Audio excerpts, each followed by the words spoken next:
ശബ്ദം.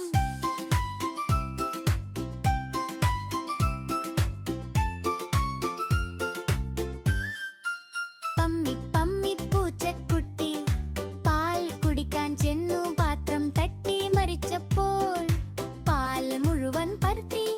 മീശ മുഴുവൻ പാൽ പറ്റി. പൂച്ചക്കുട്ടി നാണം. അമ്മേ നോക്കൂ പാൽ മാൾ.